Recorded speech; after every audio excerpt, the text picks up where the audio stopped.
তো গাইস অনেক ঘুরলাম মাওয়া ঘাটে। তো এবার আমরা যাবো মাওয়া রোডের দিকে আর খাওয়া দাওয়া করবো। ফুলের সিধা ভিডিও হবে। আলামিন ভাই হবে? আমার সঙ্গে ক্যালসিয়াম নাই। আরে হবে না ভাই হবে।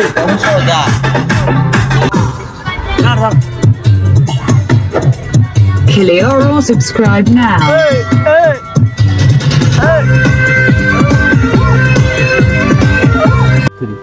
মাওয়া এসে ইলিশ খাইতে, মাওয়া গাড়ি ইলিশ নাই, খাই এখন কোরাল। কি একটা অবস্থা না ভাই? হ্যাঁ অনেক খারাপ অবস্থা। তো গাইস খাওয়া দাওয়া শেষ আর এখন বাজে 5টা। আমরা মাওয়া রোডের দিকে। তো গাইস এদিকে ভিডিও করতে যাওয়ার সময় কোস্টগার্ডের লোকজন বাঁশি দিয়া অনেক লাইট মাইট মেয়েরা আমাদেরকে সরাই দিল। তারপর আমরা ওদিকে গিয়ে ভিডিও করলাম।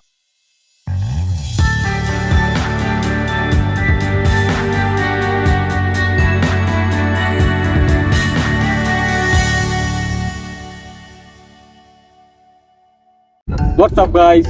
ও কাকা কেমন লাগতেছে? ভাই বল লাগে বলো কে আইয়া ফিলিং বলক না তো ব্লগ ভাই আমাদের।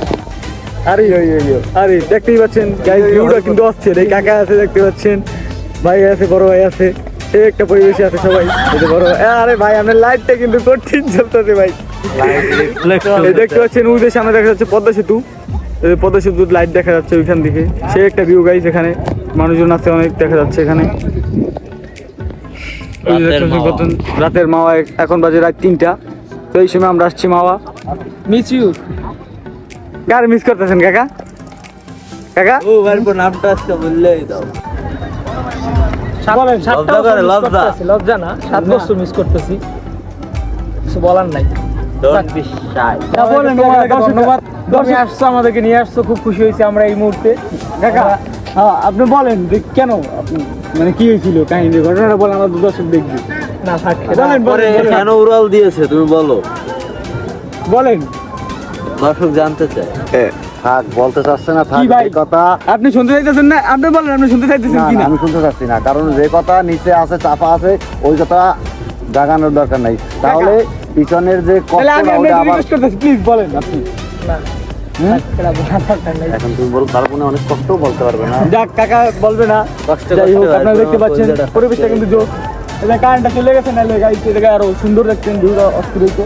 এই দেখতে পাচ্ছেন আমরা 8টা চলতেছি। তো গাইস ঘুরতে ঘুরতে চলে আসলাম যে জায়গায় আগে ফেরিতে উঠতাম। এই দেখেন ফেরির অবস্থা, যে জায়গায় ফেরিতে উঠতাম। তো আমি যেটা দেখে বুঝতে পারছি যে এই যে ঘাটটা এটা কোনো আর কাজে লাগায় না। এখানে বাংলাদেশ কোস্টগার্ডের জাহাজ দেখা যাচ্ছে, ওই যে দেখতে পাচ্ছেন কোস্টগার্ডের জাহাজ, এই যে দেখেন কোস্টগার্ডের। তো গাইস এদিকে ভিউটা দেখাইতেছিলাম, তারপর কোস্টগার্ডের লোকজন আমাদেরকে লাইট মাইট মাইরা পুরাই বাঁশি মাসি বাজাইলো দেখলেন। তারপর আমরা এই সেরে চলে আসলাম। তো অনেকক্ষণ চারপাশ ঘুরলাম, তারপর একটু গাড়িতে আসলাম, এসে একটু গান টান চালাইতেছি, দেখতেই পাচ্ছেন। Subscribe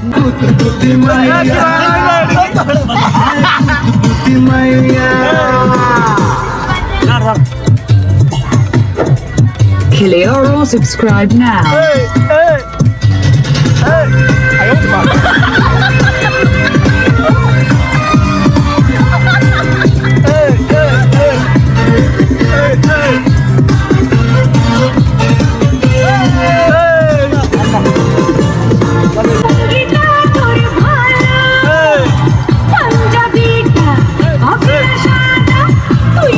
তো গাইস অনেক ঘুরলাম মাওয়া ঘাটে। তো এবার আমরা যাবো মাওয়া রোডের দিকে আর খাওয়া দাওয়া করবো। ফুলের সিধা ভিডিও। কিন্তু একটা বলে একটা ভাই আসলে মজা নেই।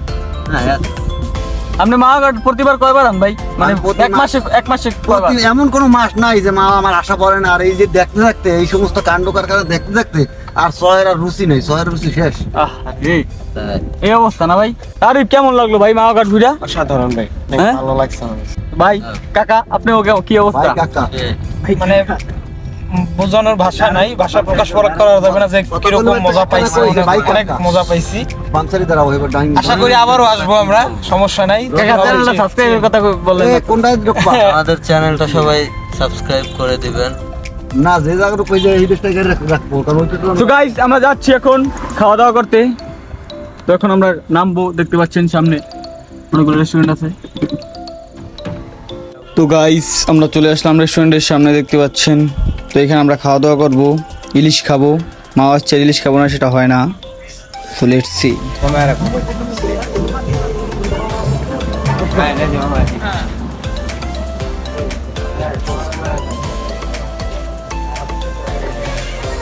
আরে তিন থাকলে তোমার নিয়ে আসতাম।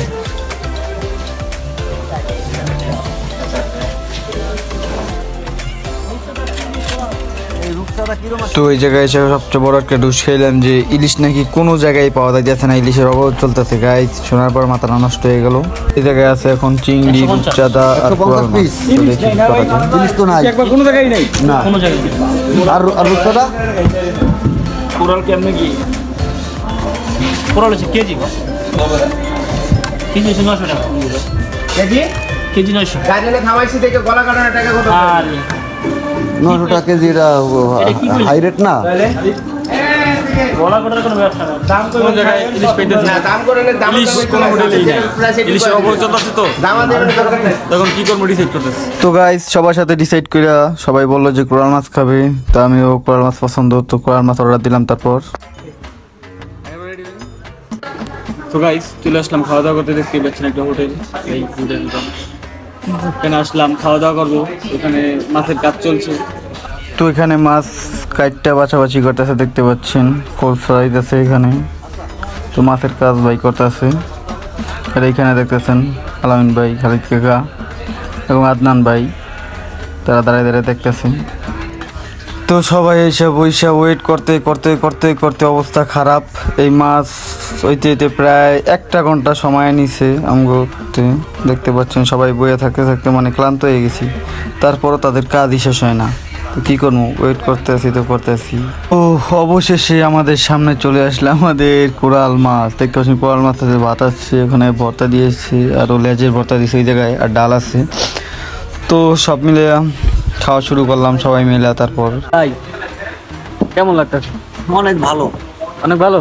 হ্যাঁ ডালিয়ার ভর্তা ভালো লাগছে ভাই, না? আরো ভালো লাগতেছে আপনার সঙ্গে পরিচয় হয়ে ভাই। অবশ্যই ভাই, আমার তো আপনার মতো একটা মানুষ পাওয়া খুব ভাগ্যের ব্যাপার। হ্যাঁ ভাই, এটা আমি জীবনে কোন পাপ করছিলাম যে আপনার লাগে দেখা হয়েছিল? পথাইলেন না ডাবাইলেন বুঝলাম না। মাওয়া আইসি ইলিশ খাইতে, মাওয়া গাড়ি ইলিশ নাই, খাই এখন কোরাল। কি একটা অবস্থা না ভাই? হ্যাঁ অনেক খারাপ অবস্থা। অবরোধ তো। আগামী 28 তারিখের আগে কেউ মাওয়া আসবেন না, কারণ মাওয়ায় ইলিশ নাই।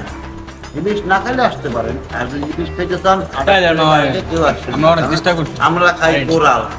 তো গাইস খাওয়া দাওয়া শেষ, আর এখন বাজে 5টা। আমরা মাওয়া রোডের দিকে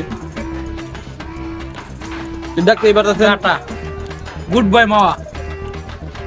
আবার দেখা হবে। হ্যাঁ মাওয়া রোডে যাইতেছি না আমরা এখন ভাই। মাওয়া রোডে আমাদের খাওয়া দাওয়া ভিডিও নিয়ে মুখ ক্লিক করুন। অ্যাডভেঞ্চার নিতে যাচ্ছি। কি তো গাইস দেখতে পাচ্ছেন এখানে পদ্মা সেতুর সাথে মিলিত হওয়া যে ফ্লাইওভারটা, সেটা এখানে দেখতে পাচ্ছেন। মানে এটার উপর দিয়ে আমরা পদ্মা সেতুতে উঠি। সো সেই লাগতেছে রাত্রেবেলা এসে এখানে। তো এটাই দেখানোর জন্য আর কি।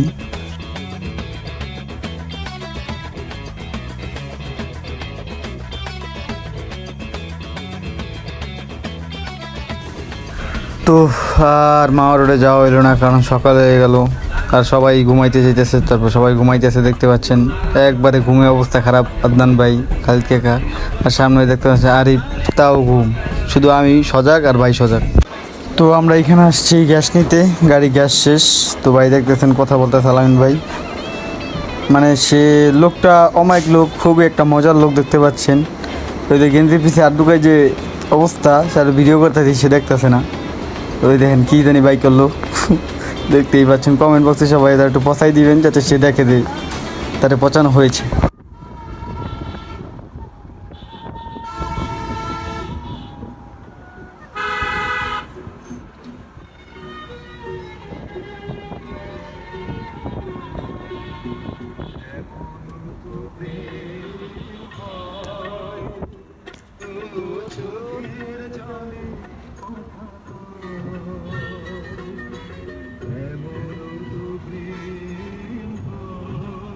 তো গাইজ আমি একটা জিনিস দেখে খুব অবাক হইলাম যে এত সকালে এত বিশাল গ্যাসের সিরিয়াল এই জায়গায়, মানে কি বলবো, মানে অনেক বড় একটা গ্যাসের সিরিয়াল দেখতে পাচ্ছেন।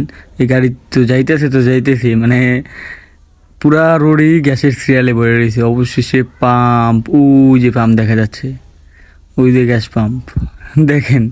সো গাইজ ব্লগটা ভালো লাগলে অবশ্যই চ্যানেলটাকে সাবস্ক্রাইব করবেন, লাইক করবেন, কমেন্ট করবেন, শেয়ার করবেন। Thank you.